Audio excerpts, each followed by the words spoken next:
Baik, selamat siang rekan-rekan. Ya, selamat siang rekan-rekan. Kali ini kita akan menyampaikan atau mendemonstrasikan bagaimana caranya melakukan uji validitas dan uji reliabilitas data dengan menggunakan software SPSS. Ya, rekan-rekan, uji validitas dan reliabilitas ini digunakan untuk menguji ya, instrumen atau alat ukur yang akan kita gunakan dan penelitian apakah itu valid ya, sesuai ataukah tidak ya, reliable, bisa digunakan berulang-ulang ataukah tidak, demikian. Nah, ini soalnya ya, soalnya sebuah pemisalan bahwa kita akan melakukan penelitian pada pasien-pasien lansia dengan hipertensi ya. Oleh karena itu kita akan menyiapkan lembar kuesioner tentang kepatuhan minum obat hipertensi. Nah, ini pada kesempatan ini yang dilakukan adalah pada 10 orang. Sedangkan yang perlu diketahui teman-teman bahwa uji validitas itu ya, berdasarkan referensi yang ada, itu minimal dilakukan pada 30 peserta atau 30 orang. Nah, ini kenapa kok 10? Ini karena tahapan ujian ya, yang prinsip yang diharapkan adalah mahasiswa bisa menginput data, kemudian bisa menggunakan softwarenya dengan benar ya. Terkait dengan jumlahnya nanti harus tetap terapkan pada saat melakukan uji validitas pada kuesioner Anda sendiri gitu ya. Ini hanya dibuat 10 orang supaya kita ujiannya bisa cepat. Nah, kemudian dalam kuesioner tersebut teman-teman ada 8 pertanyaan ya, ada 8 pertanyaan dan jawabannya adalah ada ya dan ada yang tidak. Kemudian dari jawaban ya dan tidak itu nanti akan diberikan kode, yaitu kalau iya itu 1, kalau tidak itu diberikan 0. Sehingga kalau misalkan hasil tabulasinya seperti ini ya, ini ada hasil tabulasi, maka kalau 1 artinya ini nomor responden, ada 10 responden ya. Kalau ke sebelah kanan ini adalah jumlah soal, ada 1, 2, 3, 4, 5, 6, 7, 8. Jadi 8 soal dan inilah skor totalnya, total skornya.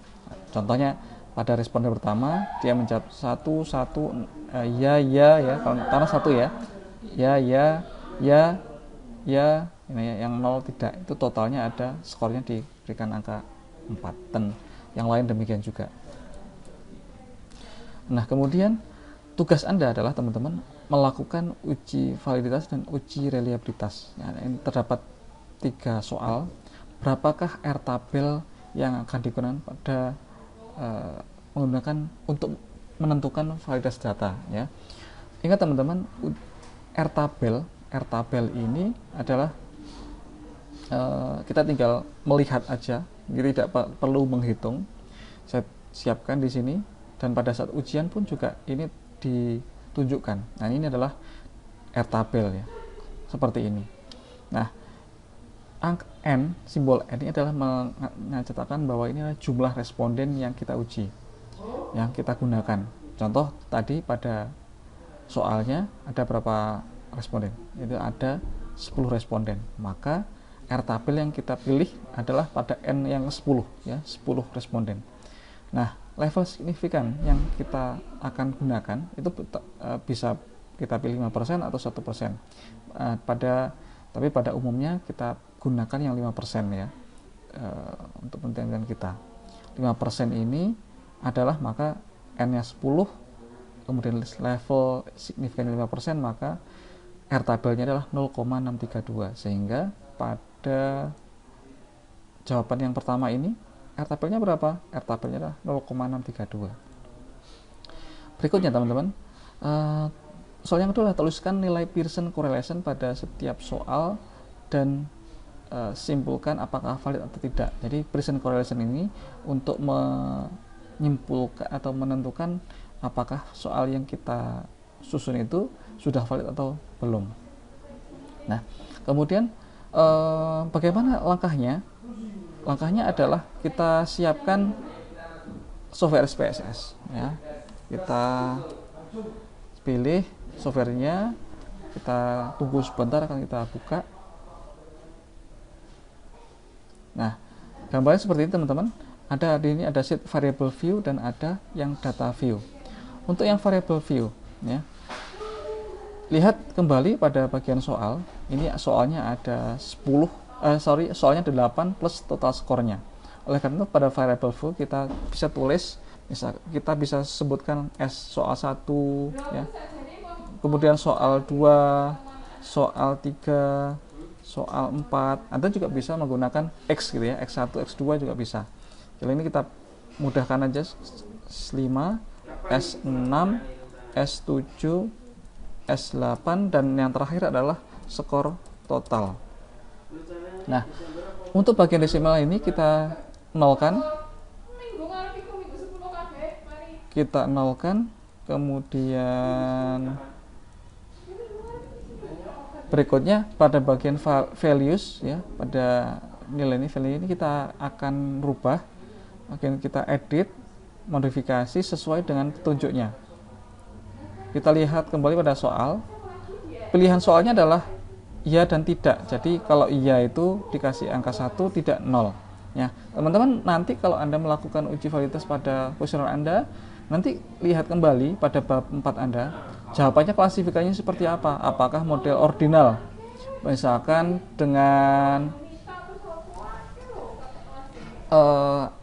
rendah, tinggi, sedang tinggi, atau misalkan sangat puas, cukup puas, kurang puas, dan seterusnya. Itu tergantung pada bab 4 pada bagian metode penelitian Anda. Nah, ini yang kita gunakan adalah ya dan tidak. Ya, kita kembali lagi pada bagian SPSS ini, maka pada soal 1 sampai 8 ini kita values-nya kita rubah. Kalau angka 1 adalah ya, angka 0 adalah labelnya tidak. Seperti ini terus ya. Ini maaf ya. Ini semuanya kita buat seperti itu teman-teman. Ya, 1 ya, kemudian 0 tidak. 1 ini sudah ya.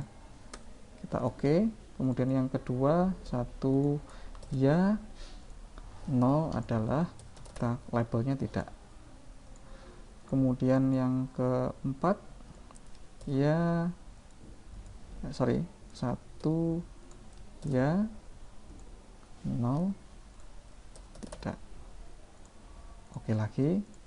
Yang nomor 5 1 ya, 0 yang kisah tidak. Oke, kembali. Yang soal yang ke-6 1 ya, 0 tidak. Soal ke-7 1 ya, 0 tidak. Nah, kurang tinggal dikit teman-teman.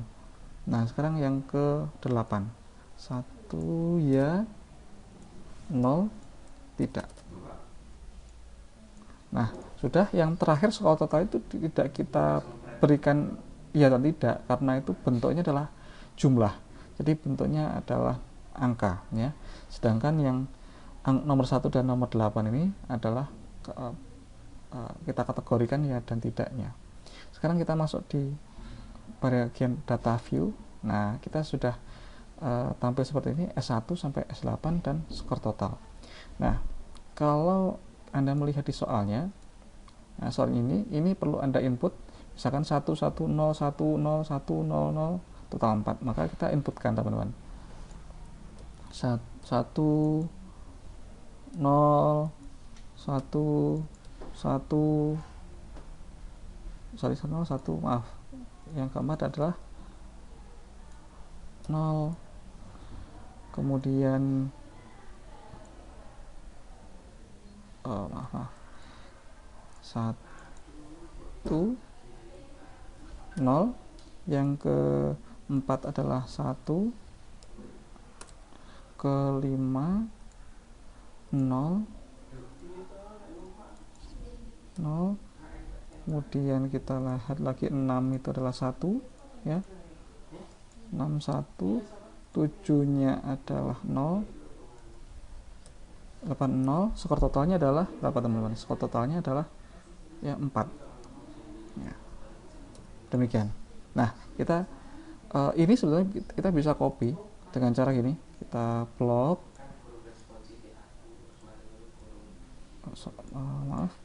kita plot, kemudian kita klik kanan, kita copy.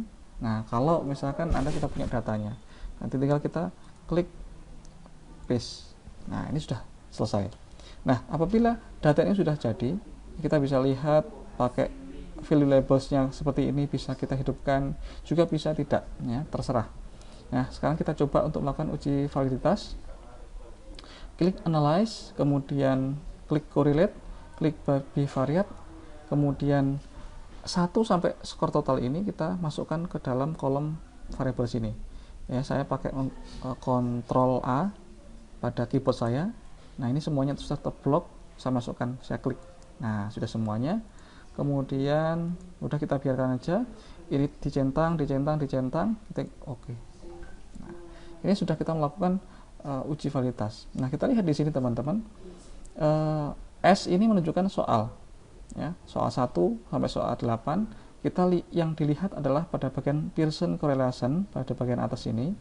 Terus kemudian kita lihat pada skor total yang pertama, ya. Kalau skor S2 pada maka 0,594, S3-nya pada kita tarik ini namanya 0,148 dan seterusnya. Ini yang kita tulis contoh ya teman-teman. S1 Pearson correlation-nya adalah min 0,91. Maka kita tuliskan min 0,91. Jangan sampai salah. Jangan juga Anda menuliskan hanya 0,91, itu akan jawabannya salah. Jangan juga Anda menuliskan hanya 91, itu juga akan salah. Ya, yang benar adalah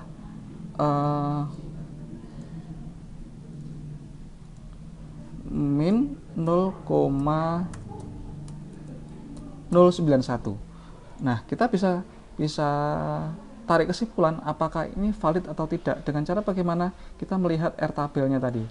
Nah, R tabelnya berapa tadi? 0,632. Nah, kita jawab dulu 0,632 ya teman-teman. Ya, ini adalah R tabelnya. Kalau misalkan Pearson correlation ini lebih dari 0,632 maka valid. Kalau kurang dari maka tidak valid. Nah, kita lihat min 0,091, apakah ini lebih besar? Tentu tidak ya. Jadi ini kita berikan tidak valid. Berikutnya teman-teman, soal yang kedua ya. Soal yang kedua kita lihat pada bagian output ini 0,594. Kita tulis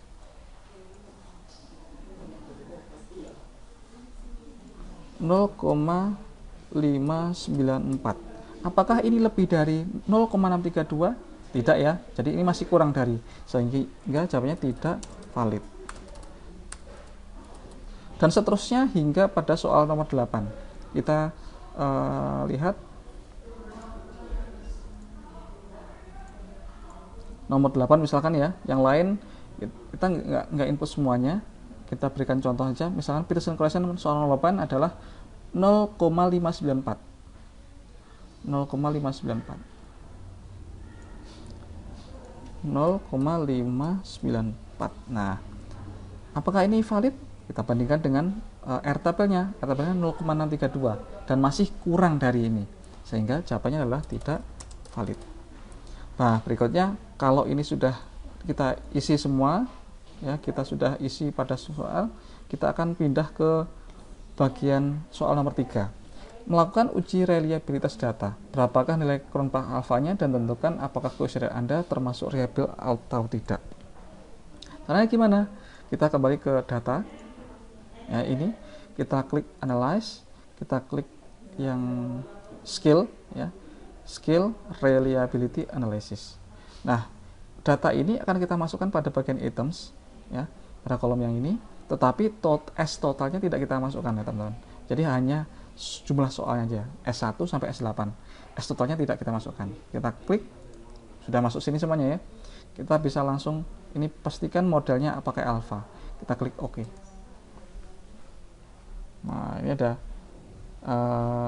hasil reliabilitasnya. Kita lihat yang Cronbach alpha ya. Cronbach alpha-nya berapa?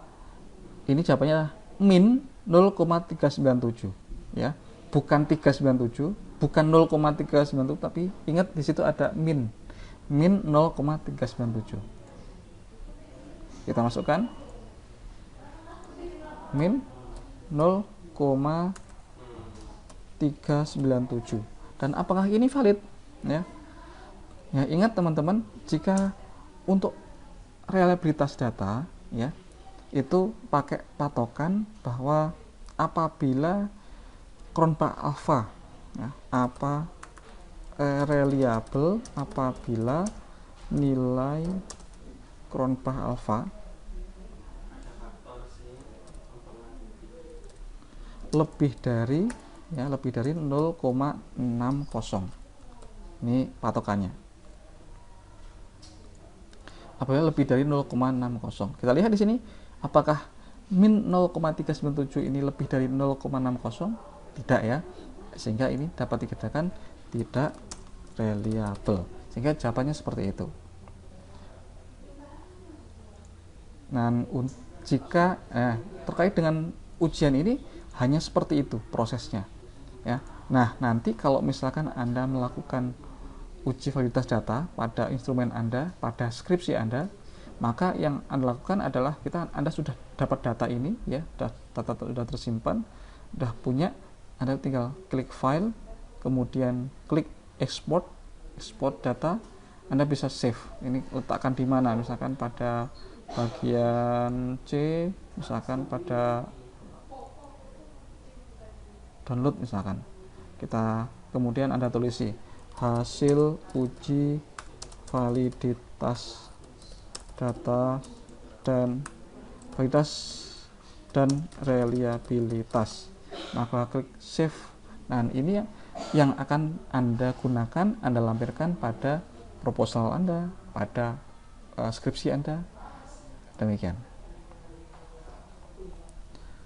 semoga bermanfaat.